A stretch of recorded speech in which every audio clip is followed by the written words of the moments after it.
प्रणाम मिता प्रणाम सबको प्रणाम। मिता मैम गर्मी दीदी कैसी प्रणाम। है? प्रणाम दीदी। प्रणाम से ये बताइए गर्मी कैसी है? बस गर्मी का आनंद बहुत ज्यादा।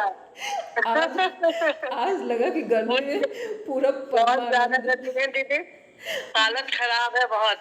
नहीं इसको ये ना कही, बस ये कही परमानंद में है, ठीक है? परमानंद में है, ये बात सही है आपकी। प्रणाम। चलिए सभी लोग बैठे। प्रणाम प्रणाम। चलिए सब लोग बैठेंगे, दोनों हाथ ज्ञान मुद्रा में रखेंगे, आंखें बंद, कमर गर्दन एक सीध में। हरदीप जी प्रेयर स्टार्ट करेंगे।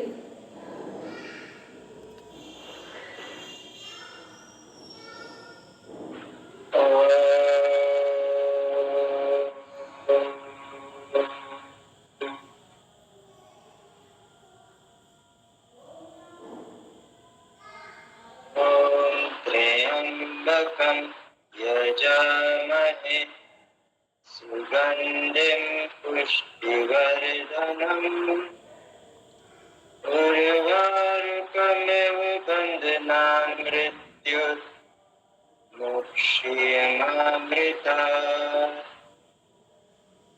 कर्पूरगौरव करुणावतारम् संसारकारं भुजगेन्द्रहारम् सदा वसन्ते हृदयारविन्दे भवं भवानी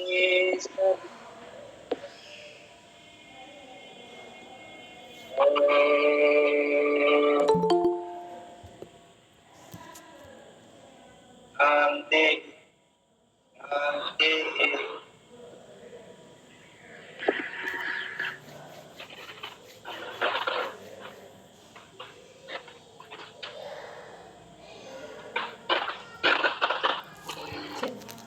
सभी लोग अपनी बुक ओपन करेंगे। किसने किसने विभूति पाठ पूरा पढ़ा है वो हैंड रेज करेंगे। जिन लोगों ने विभूति पाठ पूरा पढ़ा है वो हैंड रेज करेंगे। मैम एक बार पढ़ लिया, कल दोबारा नहीं पढ़ पाए। कोई बात नहीं। विभूतियाँ याद हुई कि नहीं? कुछ लगा कि याद हुई है कुछ? नहीं एक्चुअली मैम कल कुछ काम ज्यादा हो गया था तो इससे कल पढ़ाई नहीं हो पाई, का रिवीजन भी नहीं हुआ।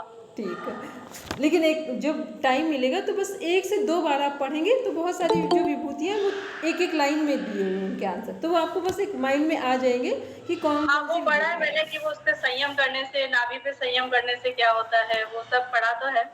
ठीक है, तो बस आज हम लोग कहाँ पढ़ेंगे?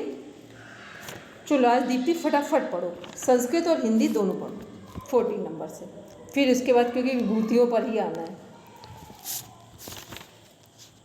16 नंबर से विभूतियाँ शुरू हो रही, पढ़ो। ये ऑन करो, अनम्यूट करो माइक को। कितने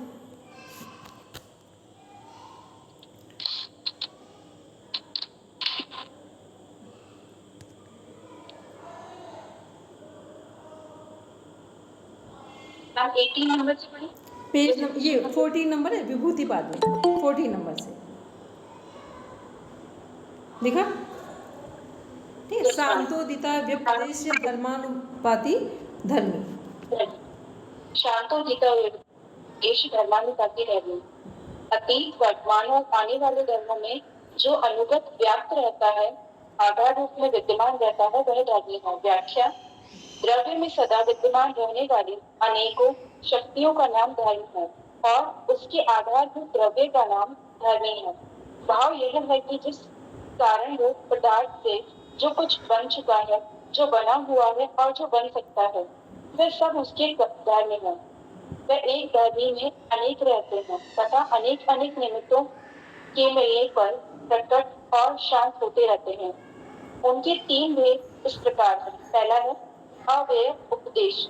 अव्यय उपदेश: जो धर्म धर्मी में शक्ति रूप से विद्यमान रहते हैं, व्यवहार में आने लायक न होने के कारण जिनका निर्देश नहीं किया जा सकता, वे अव्यय उपदेश कहलाते हैं।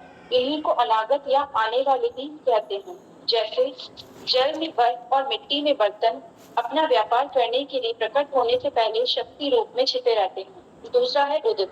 जो धर्म पहले शक्ति रूप से धर्मी में छिपे हुए थे, वे जब अपना कार्य करने के लिए प्रकट हो जाते हैं तब उदित कहलाते हैं। इन्हीं को वर्तमान भी कहते हैं।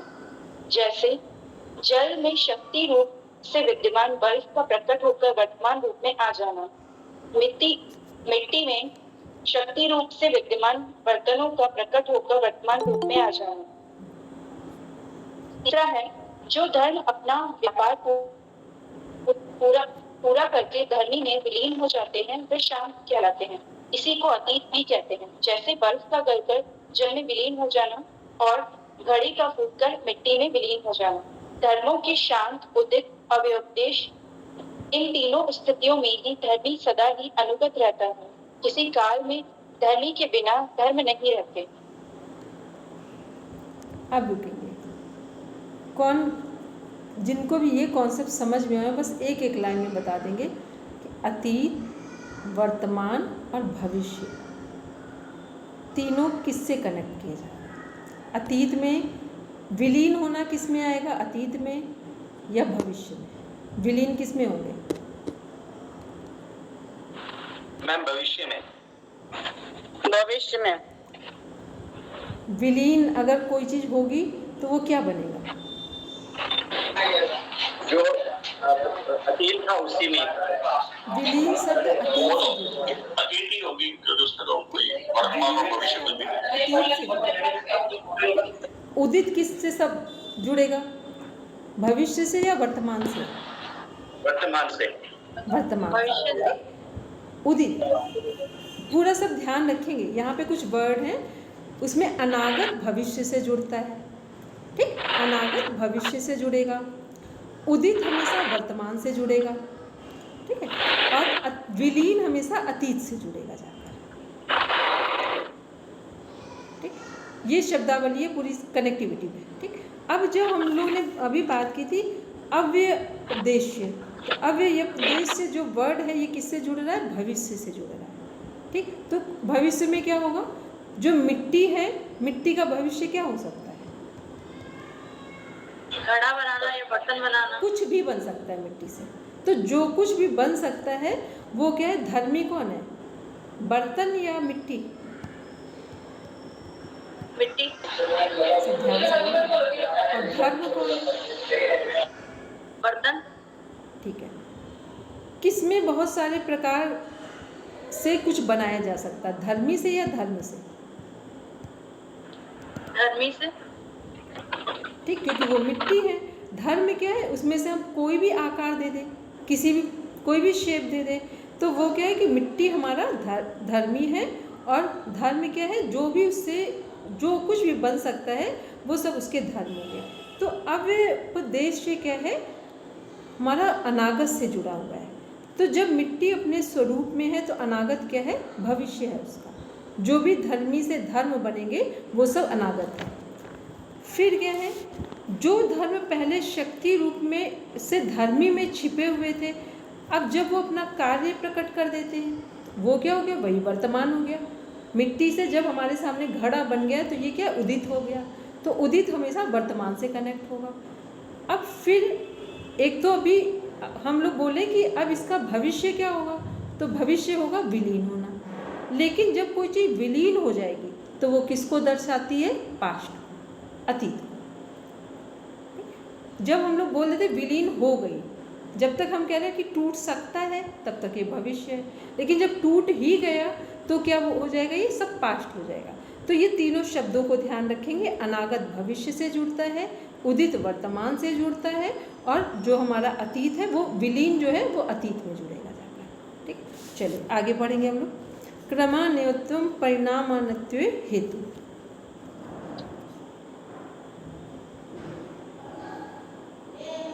परिणाम की भिन्नता में क्रम की भिन्नता कारण है। व्याख्या: एक ही द्रव्य का किसी एक क्रम से जो परिणाम होता है, दूसरे क्रम से उससे भिन्न दूसरा ही परिणाम होता है। अन्य प्रकार के क्रम से तीसरा ही परिणाम होता है। जैसे हमें रुई से वस्त्र बनाना है तो पहले रुई को ढूंढकर उसकी टोनी बनाकर चरखे पर काटकर उसका सूत बनाना पड़ेगा। फिर उस सूत का लंबा ताना करेंगे फिर उसे ताने में से पार करके डोर पर चढ़ाएंगे। फिर वह में से पार करके उसके आधे तंतुओं को ऊपर उठाएंगे, आधों को नीचे लेकर जाएंगे और बीच में भरनी का सूत फेंककर उस धागे को यथावत बैठाएंगे। फिर ऊपर वाले धागे को नीचे लाएंगे और नीचे वाले को ऊपर ले जाएंगे। इस तरह क्रम से करते रहने पर अंत में वस्त्र रूप में रुई का परिणाम होगा। पर यदि हमें उसी रुई से दीपक की बत्ती बनानी है तो उसे कुछ फैलाकर थोड़ा बट देने से तुरंत बन जाएगी। और यदि कुएं में से जल निकालने की रस्सी बनानी है तो पहले सूत बनाकर उन धागों को 3 या 4 भागों में लंबा करके बट लगाने से रस्सी बन जाएगी। इनमें भी जैसा वस्त्र या जैसी बत्ती या जिस प्रकार की रस्सी बनानी है वैसे ही उनके क्रम का भेद करना पड़ेगा। इसी तरह दूसरी वस्तुओं में भी समझ लेना चाहिए। इससे यह सिद्ध हो गया है कि क्रम में परिवर्तन करने से एक ही धर्मी भिन्न भिन्न नाम रूप वाले धर्मी से युक्त हो जाता है। उसके परिणाम की भिन्नता का कारण क्रम की भिन्नता ही है, दूसरा कुछ नहीं। क्रम की भिन्नता सहकारी कारणों के संबंध से होती है, जैसे ठंड के संबंध में जल में बर्फ रूप धर्म के प्रकट होने का क्रम चलता और गर्मी के संयोग से स्टीम भाप बनने का क्रम आरंभ हो जाता है। ठीक है, तो ये तो एकदम सिंपल कि कोई भी चीज़ जो हमें जैसा जिस चीज़ को रूप देना हो उसी के अनुसार उस पर कार्य करेगा। ठीक है, तो आप बर्फ़ से पानी बनाएं या पानी से बर्फ़ बनाएं, एक ही रुई है, उससे आप जो बनाना चाहें उस पर वैसा ही उसको स्वरूप देना पड़ेगा। ठीक है, अब जितना जिसको मान लो कोई चीज़ है बहुत जल्दी बनेगी, कोई बड़ी चीज़ है तो टाइम टेकिंग प्रोसेस होगी। तो ये क्या है कि परिणाम और क्रम का मीन्स हुआ जैसा क्रम होगा वैसा ही उसका परिणाम हो जाएगा। ठीक, फिर नेक्स्ट पढ़ेंगे। अब आते हैं यहाँ से विभूतियाँ शुरू हो गई। अब सब ध्यान से पढ़ेंगे क्योंकि बहुत सरल भी है, बस केवल थोड़ा अवेयर होकर बैठना है। पढ़ेंगे परिणाम तय संयमात तीता अनागत ज्ञानम। परिणाम त्रय संयमात अतीत अनागत ज्ञान। तीनों परिणामों में संयम करने से अतीत, भूत और अनागत भविष्य होने हाल का ज्ञान हो जाता है। व्याख्या: धर्म परिणाम, लक्षण परिणाम और अवस्था परिणाम। इस प्रकार तीनों परिणामों को पहले वर्णन किया है।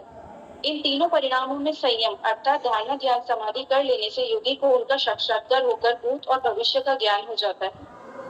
अभिप्राय यह है कि जिस वर्तमान वस्तु के विषय में योगी यह जानना चाहे कि इसका मूल कारण क्या है और यह किस ढंग से बदलती हुई कितने काल में वर्तमान रूप में आई है और भविष्य में किस प्रकार बदलती हुई कितने काल में किस प्रकार अपने कार्य में विलीन होगी, तो ये सब बातें उक्त तीनों परिणामों में संयम करने से जान सकता है।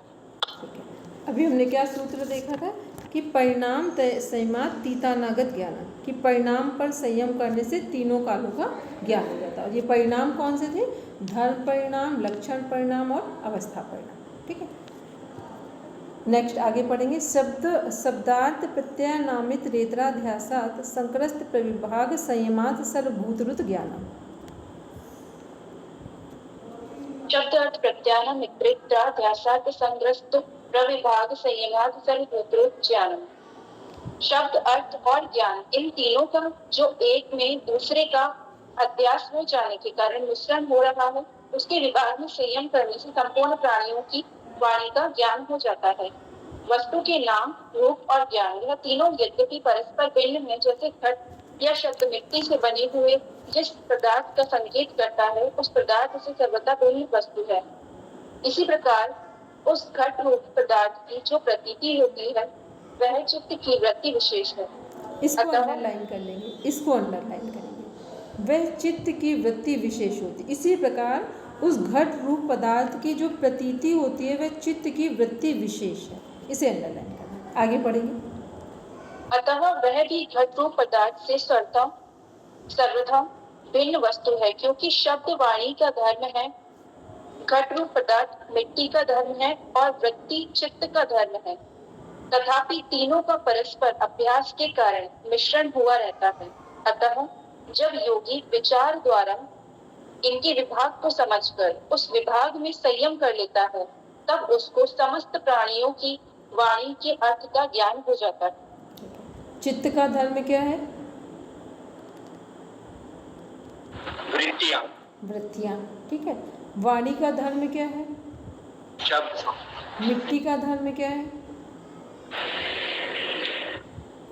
पता नहीं, गट्टू, बर्तन। जितने भी जो भी चीज़ें बन सकती हैं, उससे बर्तन कह सकते हैं, जो भी सामान बन सकते हैं वो सब मिट्टी के धर्म हो गए, ठीक है। तो क्या है कि यदि तथापि तीनों का परस्पर अभ्यास के कारण मिश्रण हुआ रहता है, अतः यह जब योगी विचार द्वारा इनके विभाग को समझकर उस विभाग में संयम कर लेते। देखो जैसे हम लोग वाणी है और शब्द है, एक दूसरे में कितना गुथे हुए हैं, एक साथ समझो तो ऐसा लगता सब एक है, वाणी और शब्द सब एक है, लेकिन दोनों क्या है? दोनों अलग अलग, क्योंकि वाणी है हमारा एक वो एनर्जी है, वो फोर्स है। अब उस फोर्स से हम जो शब्द बोलेंगे वो अच्छे भी हो सकते हैं और वो खराब भी हो सकते हैं। तो ऐसे ही घड़ा वो मिट्टी है, मिट्टी से आप अच्छी चीज़ें भी बना सकते हो और ख़राब चीज़ें भी बना सकते हो। कोई भी शेप दे दो मिट्टी को, सुंदर से सुंदर दे दो और कुरूप से कुरूप दे दो। तो लेकिन जब इन दोनों के को अलग अलग करके इनके विभाग में जब संयम किया जाता है तो क्या हो जाएगा कि सभी प्राणियों की वाणी के अर्थ का ज्ञान हो जाता है, ठीक। इसका उदाहरण हम किसको देते हैं बताओ? एक मोस्ट ऑलवेज हम एक एग्जांपल देते हैं और एक पर्सन है, बताओ किसका नाम देते हैं अक्सर? मैम महर्षि रमन। वेरी गुड, ठीक। वाणी पर संयम तो इस दुनिया में धरती पर उनके जैसा कोई है ही नहीं, क्योंकि पूरे जीवन वो मौन रहे और पूरा मौन ही सत्संग किया है उन्होंने पूरे जीवन, ठीक। और हमेशा सत्संग कौन सा हुआ है? जो शक्तिपात वाला होता है। ऐसा सत्संग नहीं हुआ वो वाला जिसमें जो सत्संग में बैठे वो फिर उन्हीं का रहेगा, फिर कहीं जा नहीं सकता, ठीक। उसे शक्तिपात बोलते हैं। चलिए, तो ये क्या है कि वाणी पर जब संयम करते हैं तो हमें दूसरों की वाणी का ज्ञान हो जाता है, ठीक। एक बार हम लोग ने यहाँ पर एक लेक्चर है गुरु जी का, उसको रिकॉर्डेड फॉर्म में है, आचार्य श्री राम शर्मा जी का, कि फ्रांस से एक वैज्ञानिक आए, वो फ्रांसीसी बोल रहे थे, फ्रेंच में बोल रहे थे, और गुरुजी को थर्ड पास थे तो उनको तो हिंदी आती थी बोलना। तो जो डॉक्टर साहब हैं, जो वाइस चांसलर हैं यहाँ पे, तो वो उनको उनके बीच में कम्युनिकेशन गैपिंग को कम कर रहे थे। तो थोड़ी देर के बाद गुरुजी ने बोला कि अब हट जाओ, प्रणाम। तो उनको समझ नहीं आया कि ये साइंटिस्ट हैं, ये फ्रेंच में बोल रहे हैं और गुरुजी हिंदी थर्ड तक पढ़े हुए हैं, तो उनको समझ नहीं आया और वो हट गए। उसके बाद 3 घंटे संवाद चला। जो फ्रेंच में थे उनको पूरा समझ में आ रहा था फ्रेंच में, और गुरुजी को पूरा समझ में आ रहा था हिंदी, ठीक। ये सब क्या है? ये अध्यात्म की साधनाओं में जब हम स्थिर हो जाते हैं, किसी की वाणी पर संयम कर लेते हैं, तो उसकी भाषा हमें समझ में आने लगती है और हमारी उसको समझ में आने लगती है। ये एक जीवंत उदाहरण देखा। बोलेंगे दीप्ति? मैम जैसे अगर नॉर्मल लाइफ में किसी का एग्जांपल लेना चाहे तो जैसे हमारे घर में हम पेट रखते हैं, जैसे डॉगी रखते हैं, तो हम उसके साथ बहुत कनेक्टेड हो जाते हैं, तो उनकी भाषा हमें समझ में आती है। हाँ, और उनको भी हमारी आती है, तो ये भी एक संयम हुआ। इंसान से पहले तो पशु पक्षी भाषा को समझते हैं, ठीक है। इंसान से पहले समझते, वो इतने सेंसिटिव होते हैं। यदि आप परेशान हैं तो आप देखना, उनकी आंखें आपकी परेशानी को मनुष्य से पहले समझती हैं, ठीक है। उनका जो 5 सेंसेस होते हैं ना, उनके बहुत हाई होते हैं, ठीक। तो ये सब परावाणी में ही जाते हैं। लेकिन यहाँ क्या है कि बिल्कुल वो जो सिद्ध जगह जहाँ पर कोई कन्फ्यूज़न नहीं हो सकता, वो जैसा बोल रहे वैसा ही समझ ले, तो ये क्या, ये विभूति है हमारी। जब हमने धारणा, ध्यान, समाधि, वाणी और शब्द के बीच में संयम किया, तो इससे हमको ये विभूति, ये सिद्धि मिली हुई है कि कैसे हम किसी की बात को बिना बोले, बिना उसको फेस किए हुए भी समझ सकते हैं, ठीक है। चलिए नेक्स्ट है, अब ये संयम पढ़ रहे हैं सभी के हम लोग कि किसका क्या फल मिल रहा है। नेक्स्ट है संस्कार साक्षात्कारणात् पूर्व जाति ज्ञानम। 18 संस्कार साक्षात्कारणात् पूर्व जाति ज्ञानम। संस्कारों का साक्षात कर लेने से पूर्व जन्म का ज्ञान हो जाता है। प्राणी जो कुछ कर्म करता है एवं उनकी इंद्रियों और मन बुद्धि द्वारा जो कुछ अनुभव करता है, वे सब उसके अंतःकरण में संस्कार रूप में संचित रहते हैं। उक्त संस्कार दो प्रकार के होते हैं। वह वासना रूप जो स्मृति के कारण है, दूसरा धर्माधर्म रूप जो कि जाति, आयु और भोग के कारण है।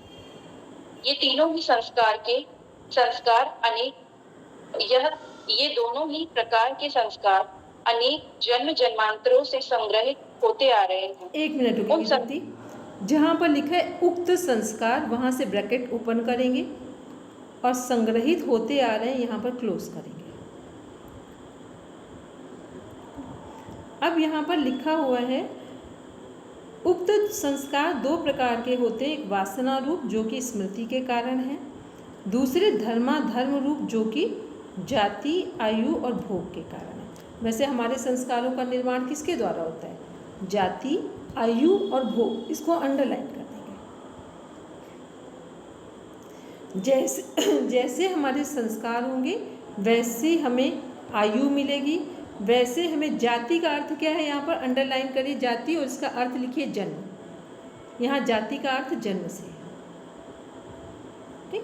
तो जब कहा जाता है एक जाति से दूसरी जाति में बदलना, तो ये क्या है? एक जन्म से दूसरे जन्म में बदलना। अब इसे आध्यात्मिक भाषा में देखें, एक जाति से दूसरी जाति में बदलना, इसको समझ लें। मोस्ट इम्पॉर्टेंट बात, जब कहा जाता है कि मान लो अभी दीप्ति बैठी है, हमने कहा दीप्ति एक जाति से दूसरी जाति में बदल गई।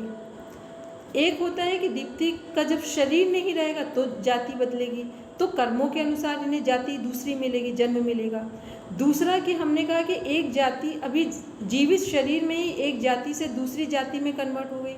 इसका अर्थ हुआ कि इनके संस्कार पूरी तरीके से बदल गए। तो अगर इसी शरीर में हमारा जाति परिवर्तन हो रहा है तो इसका मीन्स हुआ कि हमारे संस्कारों में परिवर्तन हुआ है, ठीक है। तो जो हम सांसारिक जीवन जी रहे थे अब पूर्ण आध्यात्मिक जीवन जीने लगे, या ये कहते जो लोग जितने योगी हैं वो क्या हैं, उनका इसी जन्म में जाति में परिवर्तन हुआ है, ठीक। और कुछ ऐसे हैं जैसे कि अभी हम लोग हैं, अभी हमारी योग की यात्रा पूरी नहीं हुई है, तो हमारी जाति क्या होगी? जैसा हमने इस बार कर्म किया है उसके अनुसार हमें नया जन्म मिल जाएगा। क्लियर? अभी किसी का डाउट तो नहीं? जाति का अर्थ जन्म है और जन्म का अर्थ एक जीवन में भी बदला जा सकता है और दूसरे जीवन में भी बदलेगा। चलो आगे पढ़ेंगे दीप्ति। उन संस्कारों में संयम करके उनको प्रत्यक्ष कर लेने से योगी को पूर्व जन्म का ज्ञान हो जाता है। जैसे अपने पूर्व संस्कारों के साक्षात्कार से अपने पूर्व जन्म का ज्ञान हो जाता है, उसी प्रकार दूसरों के संस्कारों में संयम करने से उसके पूर्व जन्म का भी ज्ञान हो सकता है। ठीक है, ठीक। तो ये क्या हुआ कि संस्कारों में संयम करके उनको प्रत्यक्ष कर लेने से योगी को पूर्व जन्म का ज्ञान हो जाता है, यदि हम अपने संस्कारों में संयम कर लें, ठीक। फिर जैसे अपने पूर्व संस्कारों के साक्षात्कार से अपने पूर्व जन्म का ज्ञान हो जाता है, उसी प्रकार दूसरे के संस्कारों में संयम करके उसके पूर्व जन्म का ज्ञान हो जाता है, ठीक। तो आपने देखा होगा बहुत सारे ऐसे संत महापुरुष होते हैं जो आपको देखते ही आपकी चीज़ों को पूरा समझ लेते हैं, ठीक है। वो इतना भी समझ लेंगे कि आप पहले जन्म में क्या थे, आप आगे क्या होने वाले हैं, ठीक। तो ये कौन से लोग हैं? जिनको अपना साक्षात्कार करने के कारण अपने जन्म का पूरा ज्ञान है, तो वो दूसरों का भी कर लेते हैं। तो ये कोई बहुत बड़ी उपलब्धि नहीं है, ठीक। मतलब है उपलब्धि, ऐसा नहीं कहेंगे ये उपलब्धि बड़ी है, लेकिन ये कहेंगे कि जिन लोगों के पास है उनके लिए बड़ी बात नहीं है, ठीक है। चलिए नेक्स्ट है प्रत्ययस्य परिचित ज्ञानम। मैम मैं इनके सूत्र पढ़ रही हूँ, आप एक बार जो भी गलत हो तो एक बार आप है ना मुझे बता दीजिए। पढ़ो, एक कहीं अभी ऊपर मिस्टेक की थी इसीलिए हम ही ने पढ़ा, ठीक है। चलो पढ़ो। मैम एक बार रिवाइज इसलिए करती ताकि मतलब आप गलती हो तो आप बता सकें। प्रत्यय से ज्ञानम, दूसरों के चित्त का संयम द्वारा साक्षात्कार लेने से दूसरों के चित्त का ज्ञान हो जाता है। श्री विज्ञान भिक्षु का अर्थ है कि संयम द्वारा अपने चित्त की वृत्ति का साक्षात्कार कर लेने से योगी संकल्प मात्र से ही दूसरे के चित्त को जान लेता है कि यह कुछ चिंतन करने में लग रहा है या नहीं। इस समय यह प्रक्षिप्त है या मूढ़ है या प्रशांत है इत्यादि। किंतु दूसरे टीकाकारों ने यह अर्थ स्वीकार नहीं किया है। इस ग्रंथ में प्राय चित्त की वृत्ति विशेष को या ज्ञान ही प्रत्यय नाम से कहा है, किंतु यहाँ दूसरे टीकाकारों ने प्रत्यय का अर्थ चित्त वृत्ति न लेकर चित्त लिया है, क्योंकि इस सूत्र में उसके साक्षात्कार का फल चित्त का ज्ञान कहा है और अगले सूत्र में वृत्ति सहित ज्ञान का निषेध किया है, तथा इस सूत्र में यह स्पष्ट नहीं है कि किसके चित्त साक्षात्कार लाया गया है। किंतु फल में पर शब्द का प्रयोग देखकर साक्षात्कार भी दूसरों के ही चित्त का माना है। वास्तव में क्या बात है, ठीक समझ में नहीं आती। अभी नीचे वाला सूत्र पढ़ो, तब ठीक समझ में आ जाएगी बात। उसी को स्पष्ट करते हैं, न च तत्सालंबनम तस्या विषय भूतत्वात्, किंतु वह ज्ञान आलंब सहित नहीं होता, क्योंकि वैसा चित्त योगी के चित्त का विषय नहीं है। चित्त के साक्षात्कार से योगी को जो दूसरों के चित्त का ज्ञान होता है, वह केवल चित्त के स्वरूप मात्र का ही होता है। उस चित्त के सालंबनम का यानी उसके चित्त का, उस चित्त जिस वस्तु का चिंतन कर रहा है उसका ज्ञान नहीं होता, क्योंकि योगी के चित्त का विषय दूसरे का चित्त है, उसका आलम्बन नहीं होता।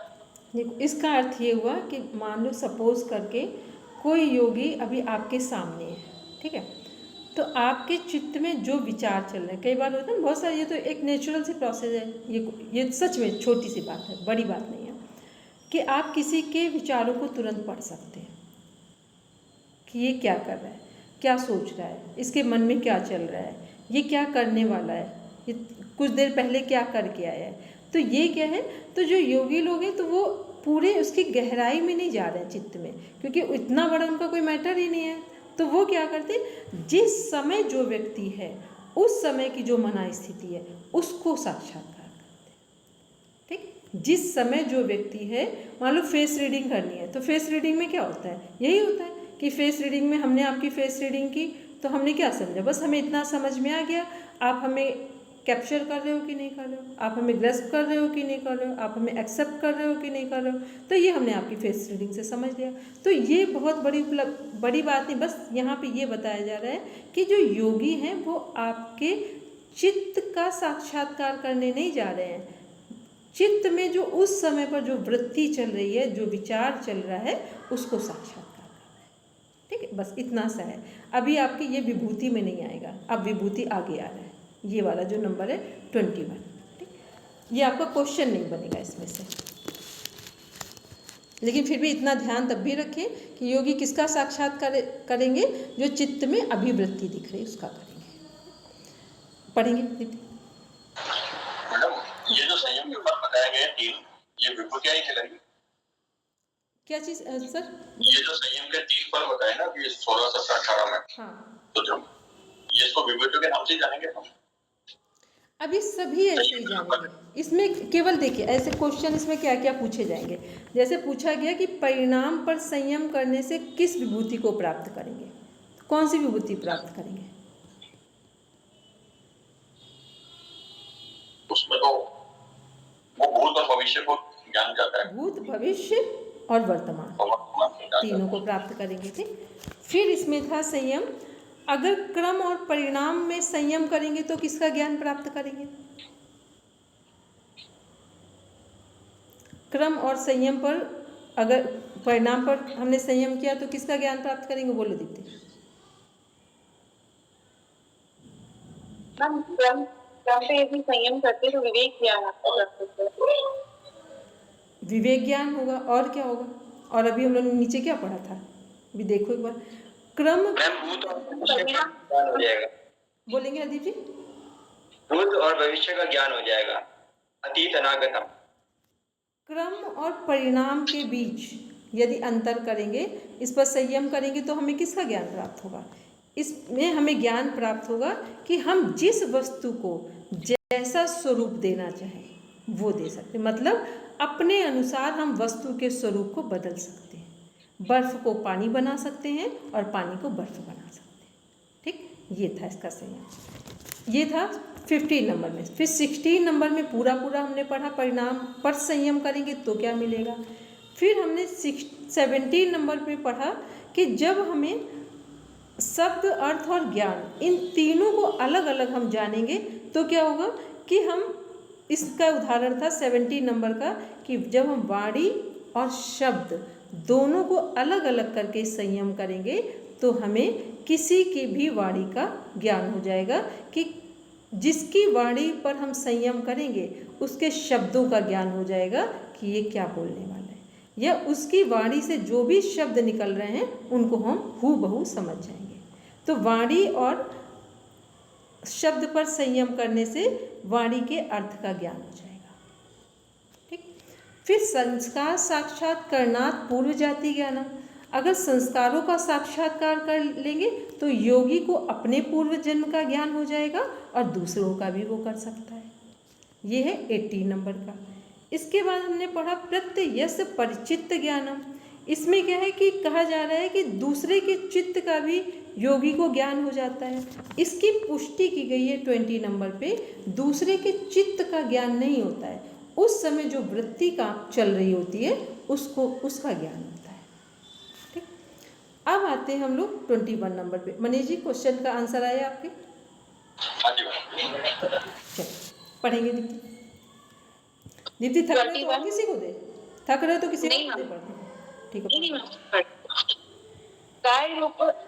काय रूप संयमात तद ग्रह शक्ति स्तंभे चक्षु प्रकाश संप्रयोगे अंतर्ध्यानम।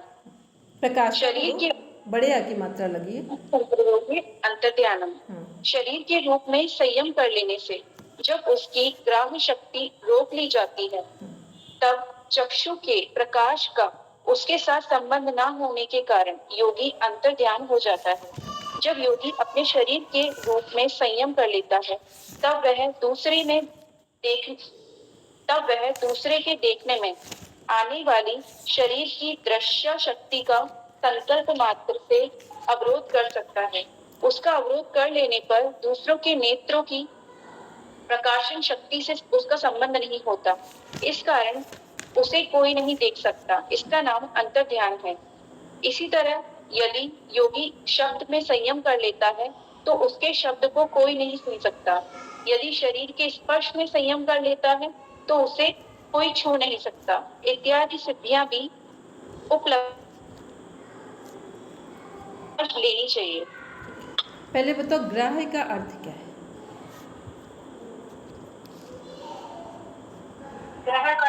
ग्रहण कर लेना। एक बार फिर बोलेंगे हरदीप जी? मैम ग्रहण कर लेना मतलब वो जो चीज है जिस पे हम संयम कर रहे हैं उसको।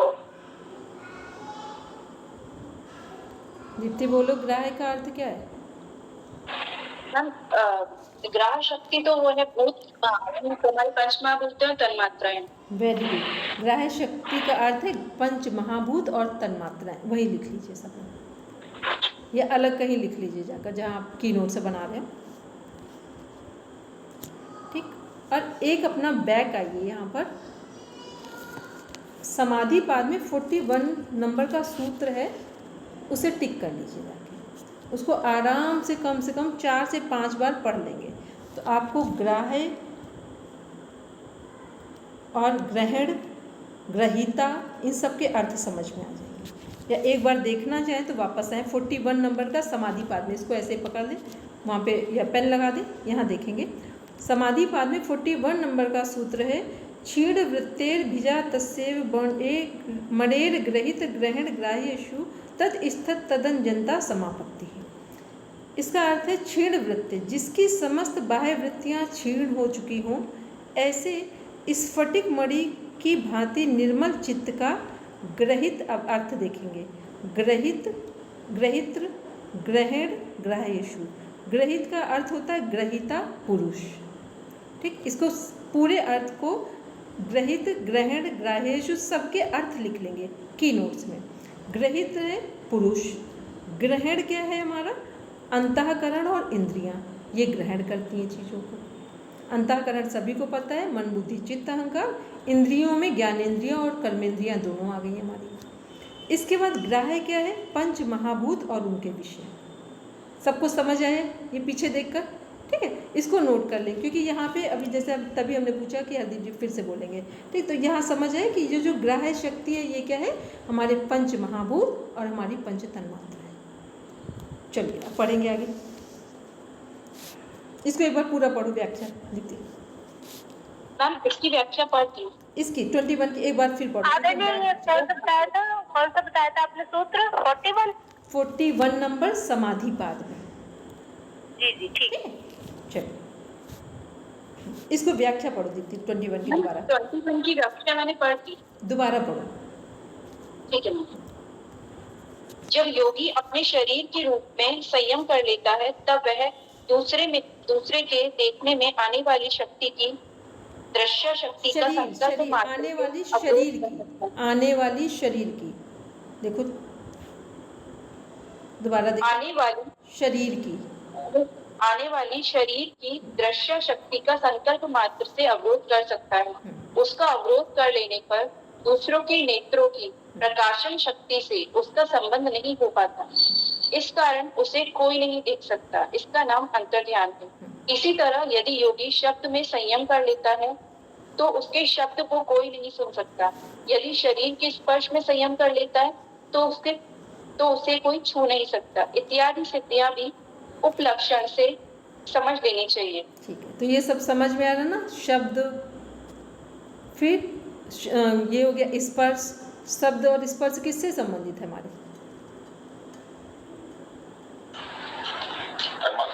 तन्मात्राओं से। ठीक है, शब्द और स्पर्श किससे संबंधित है? तन्मात्राओं से। तो यहाँ क्या बताया जा रहा है कि, और दृश्य क्या हो गया? नेत्रों से संबंधित हो गया। श्रव्य क्या हो गया? सुनने से संबंधित हो गया। तो क्या है, जिस पर हम संयम करेंगे, तो इसका अर्थ ये हुआ कि इसको कैसे प्रत्यक्ष में, क्योंकि आप लोग बहुत सारे लोग हो सकता है मिले भी ऐसे लोगों से, बहुत सारे लोग ऐसे होंगे यहाँ पे भी, कि जब कोई योगी लोग बात करते हैं ना, तो कई बार आप देखना पूरे ग्रुप में बात कर रहे होते हैं, लेकिन बात जिसकी होती है केवल वही सुन पाता है। ठीक, बात जिसकी होती है वही सुन पाता है। वो जिसको जो चीज़ दिखाना चाह रहे हैं वो वही देख पा रहा होता है। ये बहुत नॉर्मल सी चीज़ें हैं। बस क्या है, जिन जिन लोगों ने संयम किया है, क्योंकि हमने ये सब किया नहीं है, लेकिन जब जिस विश्वविद्यालय में पढ़कर आए वहाँ से देखा सब बहुत करीब से, पूरे एकदम आसानी से देखा, तो इसलिए योग को समझना बहुत आसान लगता है। वहाँ पे आर्ट ऑफ लिविंग की क्लास होती थी, उसमें चाहे 500 लोग बैठे हों, वो जो बोलते थे, नाम नहीं लेंगे उनका, ठीक है, जो वो बोलते थे वहाँ पर, तो वो जिसके लिए बोल रहे होते, वो व्यक्ति कितना पीछे बैठा हो, केवल वही सुन पाता था। और अगर वो कोई दिखाना चाहे, मतलब बिल्कुल सही से स्पष्ट समझ में आए, तो ये क्या है, ये भी एक हमारा संयम है। यदि हम अपने शरीर पर करते हैं तो शरीर पर करने से क्या होगा कि पंच महाभूतों से हमारा शरीर निर्मित है, और फिर पंच महाभूतों की तन्मात्राएं हैं। तो जब हम अपने शरीर पर संयम करेंगे तो जो हमारी पंच महाभूतों की जो पंच तन्मात्राएं हैं, उस पर जिस पर संयम करेंगे, तो हम अगर हम दिखना चाहें तो दिखाई देंगे लोगों को, सुनाना चाहें अपने को तो कोई सुनेगा हमको, हम ना सुनाना चाहें अपने को तो हम वहीं खड़े रहेंगे, सामने वाला हमें सुन नहीं पाएगा। और यदि हम केवल सामने वाले से कुछ कहना चाहें तो जिसको कहेंगे केवल वही सुनेगा, बाकी कोई नहीं सुनेगा। तो ये क्या है, अपने शरीर पर संयम करने पर ये हमें विभूति मिलेगी। आगे पढ़ेंगे। ये जो क्वेश्चन अब पढ़ रहे हैं, ये क्वेश्चन कम से कम 5 टाइम्स रिपीट हो चुका है। सोक्रमम निरुपक्रमम च कर्म तत्संयमाद परांत ज्ञान मजिष्टेभ्यो। 22 सोपक्रम निरुपक्रम च कर्म तत्संयमाद परांत ज्ञान मजिष्टेभ्यो। क्रम नहीं है, ऊपर बिंदी रखी है, देखो क्रमम पढ़ो। क्रमम सोपक्रमम निरुपक्रमम च कर्म तत्संयमाद परांत ज्ञान मजिष्टेभ्यो। उपक्रम सहित और उपक्रम रहित, ऐसे 2 प्रकार के कर्म होते हैं। उनका संयम कर लेने से योगी को मृत्यु का ज्ञान हो जाता है, अथवा अरिष्टों से भी मृत्यु का ज्ञान हो जाता है। मैम थोड़ा डिस्टर्बेंस आ रही है, और अब देख लो उसको, शिवांश को देखो। ठीक, पढ़ेंगे मीता मैम, स्टार्ट कीजिए। जिन कर्मों के फल स्वरूप मनुष्य की आयु का निर्माण होता है वे दो प्रकार के होते हैं। सोक्रम, जिनके फल का आरंभ हो चुका है, जो कि अपना फल देने में लगे हुए हैं। निरुक्रम, जिसके फल भोग का आरंभ नहीं हुआ है। इन दोनों प्रकार के कर्मों में संयम करके जब मनुष्य इनको इस तरह प्रत्यक्ष कर लेता है कि कौन कौन से कर्म कितने अंश में अपना फल दे चुके हैं और कौन से कर्मों का कितना फल भोग बाकी है और इनकी गति के हिसाब से कितने काल में दोनों प्रकार के समस्त कर्मों की समाप्ति हो जाएगी, तब उसे अपनी मृत्यु का अर्थात शरीर नाश के समय का पूरा पूरा ज्ञान हो जाता है। इसके सिवा अरिष्टों से अर्थात बुरे चिन्हों से भी मृत्यु का ज्ञान हो जाता है, परंतु यह ज्ञान प्रत्यक्ष नहीं है, अनुमान ज्ञान है। सोक्रम और निरुक्रम का अर्थ अपने अपने शब्दों में सब लोग बता दें, देखकर बताएं या समझ आ गया हो तो ऐसे बता दें।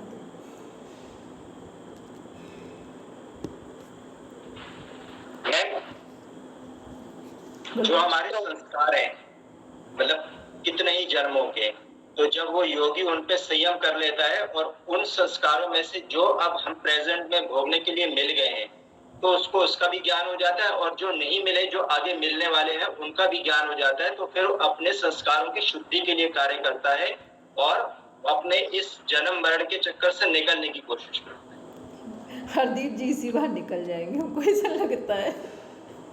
नहीं, सही बोल रहे हैं हमको ऐसा अनुमान लगता है कि हरदीप जी इसी बार निकलेंगे। ठीक है, चलिए मीता मैम बोलेंगे। मैम, सोक्रम वो है जिनका जो फल हम अभी भुगत रहे हैं, जो हम फेस कर रहे हैं, और निरुक्रम वो है जो आने वाले हैं, जिनका अभी हमें पता नहीं है। ठीक, और लोग बोलेंगे, सब बोलते जाएंगे। जिस कर्मों का वो सोक्रम और जिस कर्मों का फल मिलना बाकी है वो निरुक्रम। ठीक है, बोलेंगे अनीता मैम। सोपक्रम मतलब हमने जो भी कर्म किया है उसके फल का आरंभ हुआ है, मतलब वो वर्तमान काल के हमारे कर्म चल रहे हैं वो। और निरूपक क्रम मतलब जिसके फल का आरंभ नहीं हुआ है, जो हमने ऑलरेडी कार्य किए हैं लेकिन उनके फल का आरंभ अभी तक नहीं हुआ। ठीक है, दीप्ति बोलो, कुछ बोले थे। मैम, सोक्रम मतलब प्रारब्ध कर्म, जैसे जो हमने पिछले जन्म में जो कर्म किए थे उसके जो इकट्ठे हुए कर्म हैं, जो हमारे प्रारब्ध बन के हमें इस जन्म में हमें जो भोगने पड़ रहे हैं, जाति देश काल परिस्थिति के अनुसार जो हमें जो भोगना पड़ रहा है अभी प्रारब्ध के कारण ही भोगना पड़ रहा है। और फिर है संचित कर्म, जो अभी हम जैसे मतलब पैदा हुए फिर अभी जो 32 एज तक जो मैंने काम किया है वो हमारे संचित में जा रहे हैं, मतलब इकट्ठे होते जा रहे हैं। अब उनका जो फल है वो अब हमें भविष्य में मिलेगा, तो वो संचित कर्म है। मतलब प्रारब्ध और संचित दोनों कर्मों पे यदि हम संयम करते हैं तो हमें हमारी मृत्यु का ज्ञान होगा। और जो बुरे जो चिन्ह होते हैं, जैसे मृत्यु से पहले किसी को पता चलता है कि उनकी है ना, मतलब उन्हें कुछ दिखाई देता है, या उनको जैसे कान का छोटा होना या बड़ा होना, ऐसा कुछ संकेत मैंने सुना था, तो वो सब चीजें उनको दिखाई देती है या पहले से उन्हें अनुमान हो जाता है कि मतलब हमारी जो मृत्यु है वो निकट है, तो वो सब चीजों का ज्ञान आपको हो जाता है। ठीक है, सबने अपना अपना अर्थ सही बताया सोक्रम और निरुक्रम का। बस इन पर यदि हम संयम करेंगे तो हमें मृत्यु का ज्ञान हो जाएगा, और जिसको मृत्यु का ज्ञान होगा वो अपने कर्मों का शुद्धिकरण बहुत फास्ट कर लेगा। ठीक, या तो ये कह दे कि वो जो हमें ज्ञान हुआ इसके कारण हमें मृत्यु का ज्ञान हो रहा। इसका क्वेश्चन क्या बनता है कि सोक्रम और निरुक्रम पर संयम करने से किसका ज्ञान होता है? मृत्यु का ज्ञान होता है। ठीक, टू द पॉइंट आंसर है इसका। चलिए नेक्स्ट पढ़ेंगे मिता। मैत्रियादिषु बलानि, मैत्री आदि भावनाओं में संयम करने से मैत्री आदि विषयक बल मिलते हैं।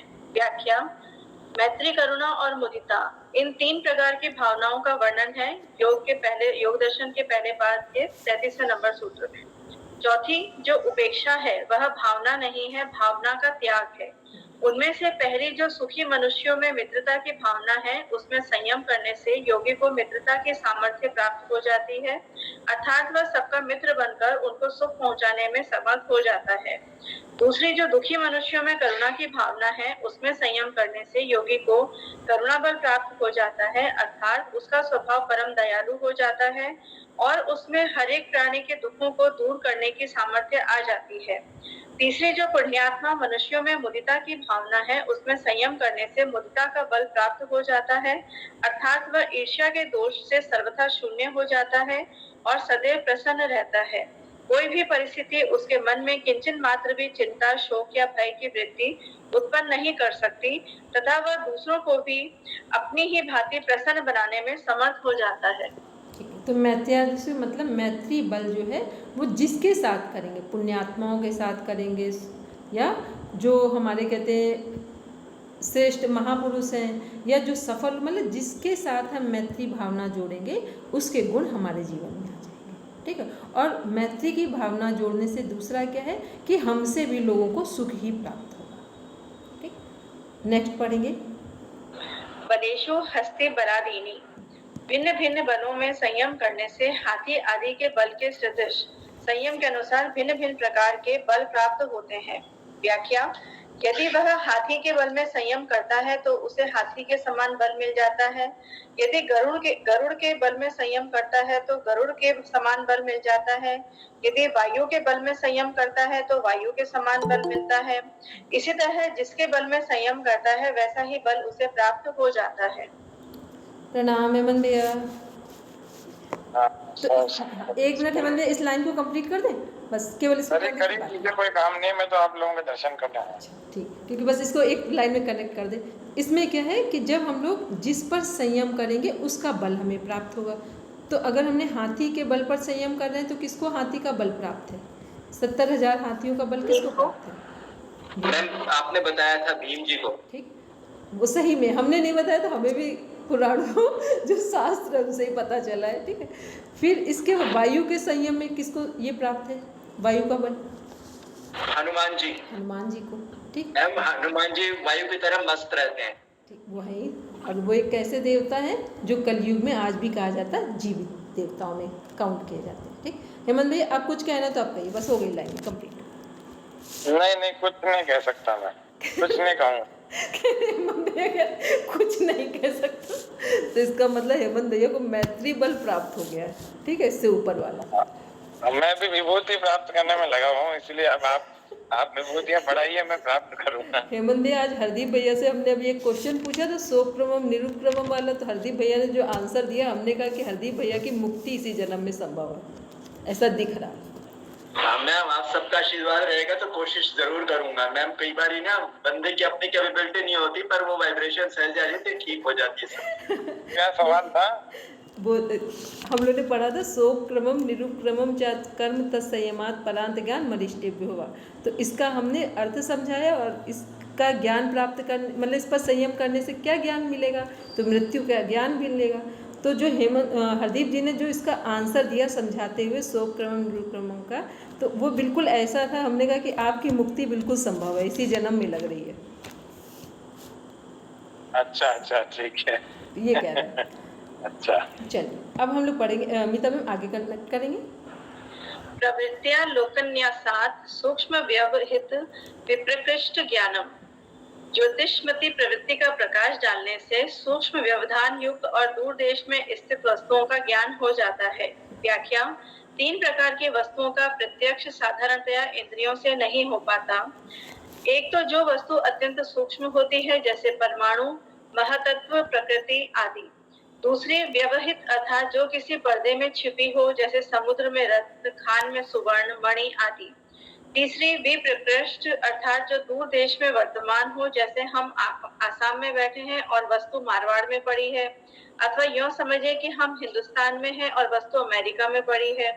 इनमें किसी भी वस्तु को जानने के लिए जब योगी पहले पाद के 36वें और 47वें सूत्र में तथा इस पाद के 5वें सूत्र में वर्णित ज्योतिषमती अर्थात प्रकाशवती प्रवृत्ति के प्रकाश को उस पर छोड़ता है, तब उसी समय वह योगी के प्रत्यक्ष हो जाती है।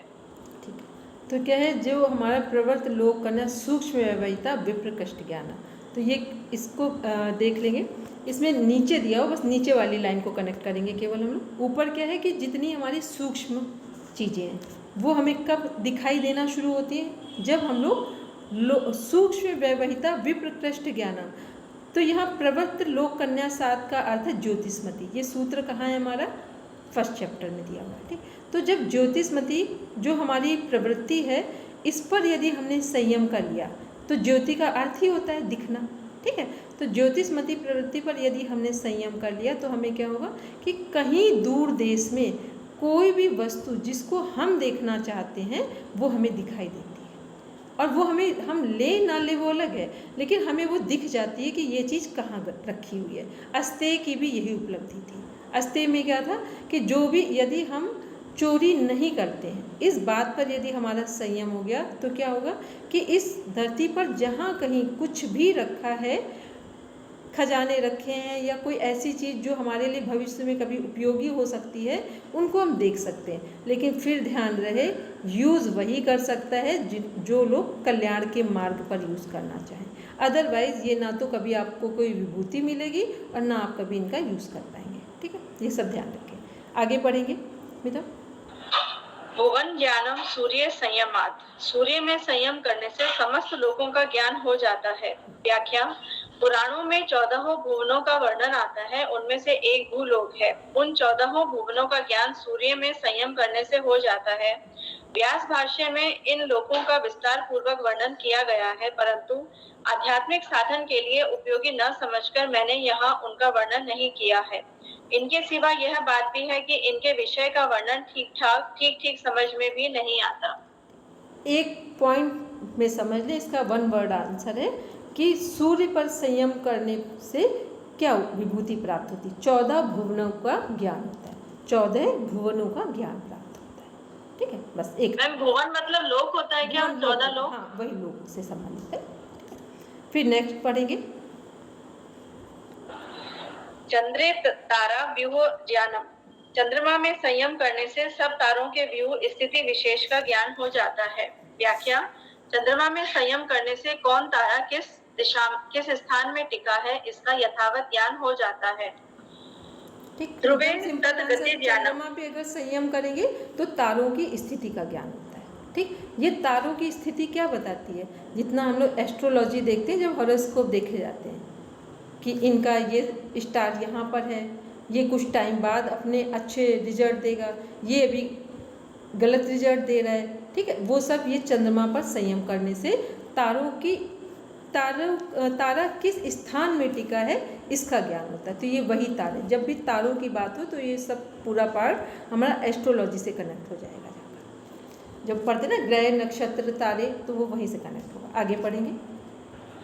ध्रुवे तद्गति ज्ञानम। ध्रुव तारों में संयम करने से उन ताराओं की गति का ज्ञान हो जाता है। ध्रुव तारा निश्चल है और सब ताराओं की गति का उससे संबंध है, अतः उसमें संयम करने से समस्त ताराओं की गति का, अर्थात कौन तारा कितने समय में किस राशि और नक्षत्र पर जाएगा, इसका पूरा ज्ञान हो जाता है। क्लियर है आंसर? ऊपर से ही दूसरा कनेक्ट है नीचे। आगे पढ़ेंगे। नाभि चक्रे काय व्यूह ज्ञानम। नाभि चक्र में संयम करने से शरीर के व्यूह, उसकी स्थिति का पूरा ज्ञान हो जाता है। नाभि में स्थित जो चक्र है जिसमें शरीर की समस्त नाड़ियां गुथी हुई है, उसमें संयम करने से शरीर के व्यूह का ज्ञान हो जाता है, अर्थात शरीर का संगठन किस प्रकार हुआ है, उसमें कौन सी धातु किस प्रकार कहाँ स्थित है, इन सब का और समस्त नाड़ियों का योगी को पूरा ज्ञान हो जाता है। ठीक है, तो नाभि पर संयम करने से किसका ज्ञान होगा? शरीर की समस्त नाड़ियों का ज्ञान होगा। चंद्रमा पर संयम करने से कौन सा तारा कहाँ स्थित है, कहाँ टिका है, इसका ज्ञान होगा। ध्रुव तारे पर जब संयम करें तो कौन सा तारा किस राशि पर कितने टाइम में अपनी जगह बदलेगा।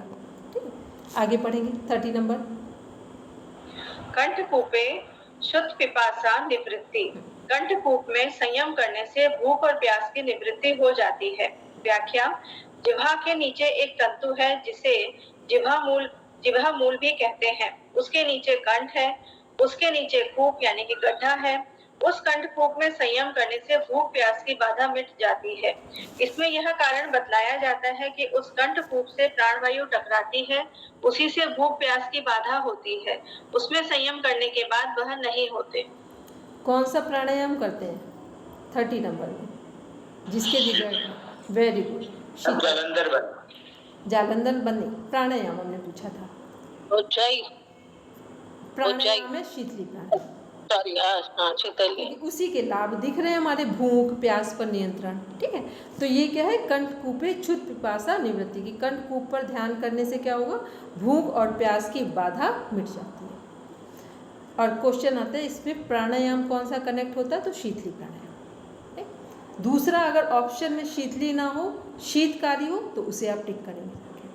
ठीक, इसको ध्यान रखें। आगे पढ़ेंगे। पूर्व नाड़ियाम स्थैर्यम, पूर्वाकार नाड़ी में संयम करने से स्थिरता होती है।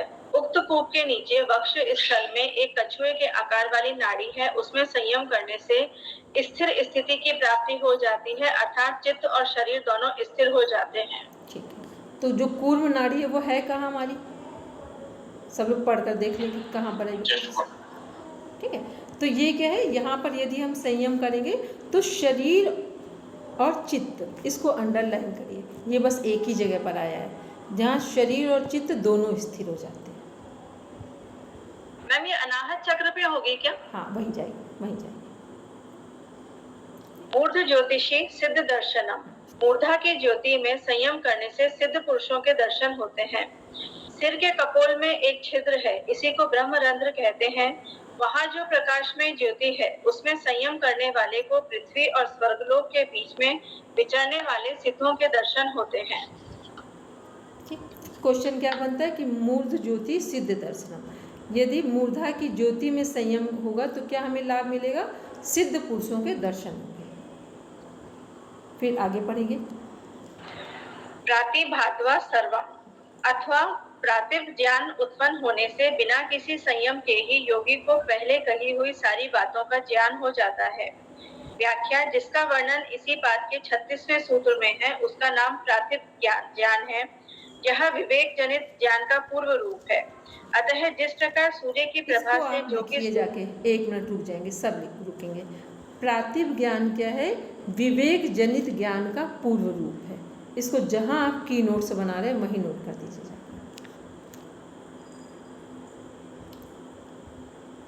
क्या लिखना है मैम? प्रातिभ ज्ञान जो है वो क्या है, विवेक जनित जो विवेक ज्ञान है उसका पूर्व रूप है, उसकी पहले की अवस्था है।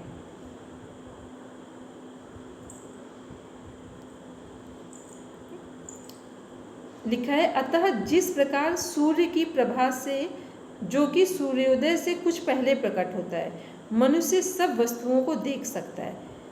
मतलब जब सुबह सूर्योदय होता है, आप देखेंगे कि सूर्योदय से पहले कितने लोग जानते हैं सविता किसे बोला जाता है। सविता बोला जाता है जब सूर्य ऑरेंज कलर का बॉल जैसा दिखता है। ठीक, तो जब वो बॉल की तरह पूरा ऑरेंज कलर का सूर्य दिख रहा होता है, उसका नाम होता है सविता। ठीक, उसे सूर्य नहीं बोला जाता है।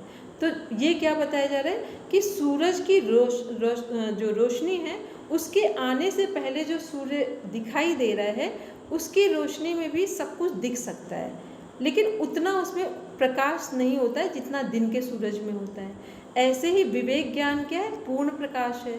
तो विवेक ज्ञान से पहले जो अवस्था है उसका नाम है प्रातिभ ज्ञान। ये प्रातिभ ज्ञान को किससे को रिलेट किया गया है, उगते हुए सूरज से। दिन के सूरज की तुलना उगते हुए सूरज की तुलना से की गई है। तो ऐसे ही विवेक ज्ञान से प्रातिभ ज्ञान की तुलना की गई है कि प्रातिभ ज्ञान क्या है, एक हमें ट्रिगरिंग पॉइंट देता है कि अब उजाला पूरा होगा, लेकिन पूरा उजाला हुआ नहीं है वहाँ पर। ऐसे ही जब उगता हुआ जो सूरज है, जिसे सविता देवता बोलते हैं, तो वो क्या है, वहाँ पर हम चीज़ों को देख तो सकते हैं, लेकिन उतना उजाला नहीं है जितना दिन में दिखाई देगा। तो दिन में जो दिखेगा प्रकाश वो क्या है, वो पूर्ण प्रकाश है, लेकिन उसका एक हमें एक ट्रिगर पॉइंट मिल गया है कि सूर्य उगने वाला है, सूर्य का प्रकाश पूरा होने वाला है। तो ऐसे ही सूर्य के उजाले की तुलना उगते हुए सूरज से की गई है। इन द सेम वे विवेक ज्ञान की तुलना प्रातिभ ज्ञान से की गई। तो प्रातिभ ज्ञान विवेक ज्ञान से पहले की अवस्था का नाम है। ठीक, अभी किसी का कोई कन्फ्यूज़न हो तो पूछ लीजिए, आ गया समझ में तब कोई बात नहीं। मैम वो जो ऑरेंज कलर का आपने वो बताया सूर्य, उसको प्रॉपर समझ नहीं आ रहा वर्ड क्या बोल रही हैं आप? सविता, सविता देवता। यूजीसी नेट का जो सिलेबस है उसमें सविता मेडिटेशन दिया हुआ है। ठीक, कविता सविता। जब शांति कुंज गए, ये आचार्य श्री राम शर्मा जी का दिया हुआ कॉन्सेप्ट है, सविता पर ध्यान करना। जो गायत्री साधक हैं वो सविता पर ही ध्यान करते हैं, उगते हुए सूरज पर मेडिटेशन करते हैं। ठीक है, चलिए, तो ये आज हम लोगों ने पढ़ा 33 नंबर तक। कल ये पूरा हो जाएगा क्योंकि अब बिल्कुल छोटे छोटे से सूत्र हैं इसमें। जिन्होंने एक बार पढ़ा है वो एक बार और इसको पढ़ लें। ठीक है, और बाकी बस कल पढ़ने के बाद आपको इतना हो जाएगा कि जो आपके क्वेश्चन पूछे जाएंगे तो आप उसका आंसर दे देंगे। और इसमें कुछ भी नहीं, केवल विभूतियों के बारे में बात की गई है कि विभूतियाँ यदि हम साधना कर रहे हैं तो विभूतियों का आना जरूरी है, क्योंकि यदि साधक के जीवन में विभूतियाँ नहीं आएंगी तो क्या होगा, हमें एक कॉन्फिडेंस नहीं आएगा कि हम साधना सही कर रहे हैं। लेकिन इन विभूतियों से हमें बाहर भी आना है, मतलब इनसे पूरा वैराग्य भी करना है, क्योंकि अगर हम विभूतियों के पास ही रुक गए या उनके साथ रुक गए तो हमारा मोक्ष नहीं होगा। तो विभूतियाँ आना भी जरूरी है और विभूतियों से वैराग्य होना भी जरूरी है। ठीक है, बस इतना कॉन्सेप्ट है। चलिए शांति पाठ करेंगे, इसका एक बार रिवीजन करेंगे, कल इसे कंप्लीट करेंगे हरदीप जी शांति पाठ।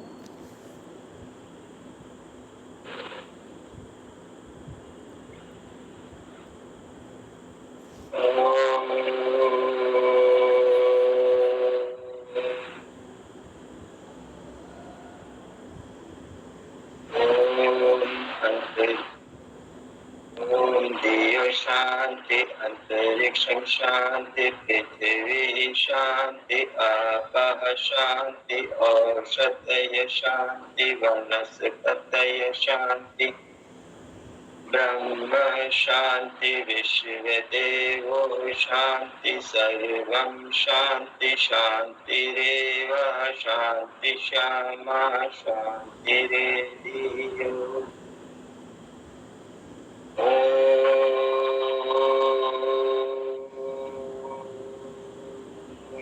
शांति शांति शांति।